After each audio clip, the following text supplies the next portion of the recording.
You are looking at Julian's pronunciation guide, where we look at how to pronounce better some of the most mispronounced words in the world, like this other curious word, but how do you say what you're looking for today? Let's learn how to pronounce the name of the French singer once and for all correctly. I know too many of you, or too many people, let's say, not you, mispronounce it. If you want to learn more French vocabulary and names from music, stay tuned. French pronunciation, Yamê, okay?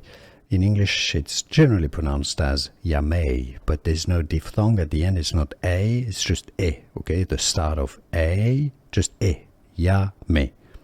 Yamê, it's easy, Yamê, and now you know. Here are more videos on how to pronounce more confusing words and names too many mispronounced. Like this video if you found it useful. I appreciate your support. I'll see you soon and thanks for watching.